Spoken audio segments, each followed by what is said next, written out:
responsible for the Catholic chaplains in the 15 prisons throughout the state of Victoria, from Beechworth in the north and to Ararat, the other end of the state, Sale, Gippsland and all of those in between. Most of the high security prisons are around the city here, and of course including Barwon down near the Geelong area. And so we have chaplains in all these prisons, and we are there for or to enable the prisons to fulfil their legislative requirements, really, to enable the people there to practice the faith of their choice when it's safe to do so. As well as providing for the church services, we're also there for the pastoral care of the residents and the staff that are there in the prisons.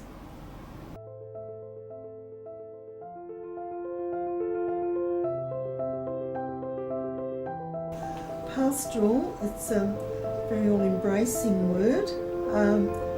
The care for the person. Pastoral, sheep, I know mine and mine know me. Knowing the person and meeting the person where they're at and attending to their needs at that moment. People change every day, but in the prisons in particular, situations can change at any moment, and so there can be happy situations one minute and very stressful ones the next. So adaptability is a very important part of the role, and being able to meet the person in their time of need.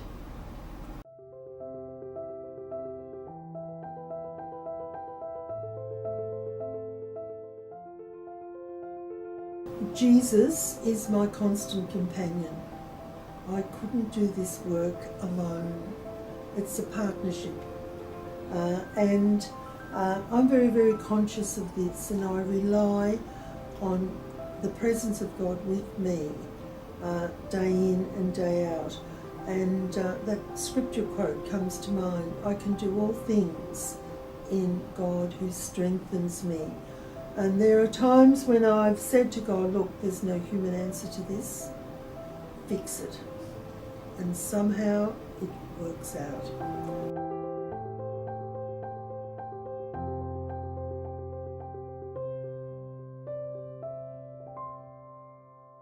I was speaking with a dear mum and supporting a mother just recently whose son was found guilty of a very serious crime.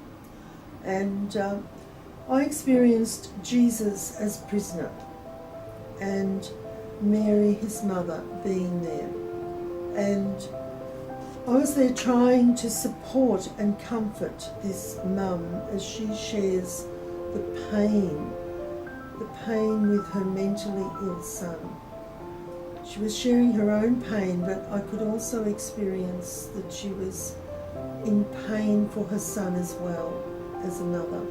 And she also needs care for herself as well as caring for her son. That was a very special moment, and I just, it was Jesus there. And that's the privilege of this work. It's Jesus in these people, to see the face of Jesus in these people and to be able to reach out and minister to them. And the Jesus in me meets the Jesus in them. It's a very special privilege in this ministry.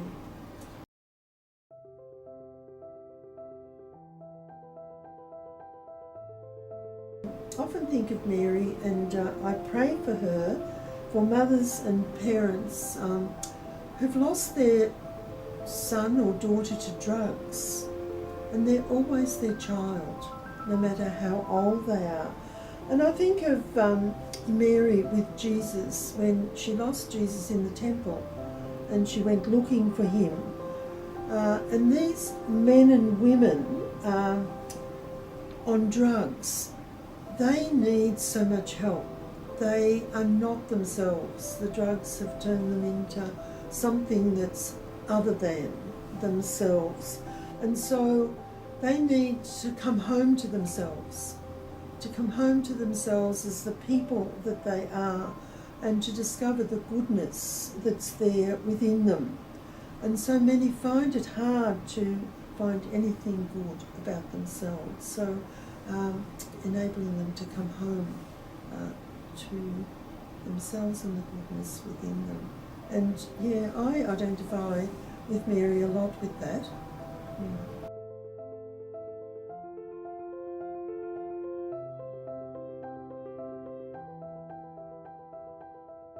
One that really stands out for me and gives me courage, gives me a lot of courage actually, is the role of advocacy, which is a really important aspect of our ministry in the prisons. And I'm taken to the story of Mary at the wedding feast of Cana. And at Cana, Mary was unobtrusive. She was there, she saw a need, and in her gentle way, she did something about it. She sowed a seed and was confident that something would happen, that it would resolve itself. And in time, it did resolve itself. So Mary's a wonderful model of advocacy for me, and it ignites my passion for justice and for respect for people, and especially for their dignity as a person. And that's a very high priority for me, to work for that in these places. So I'm encouraged by that example of Mary to work to better situations and to sow seeds for the betterment of life for all people.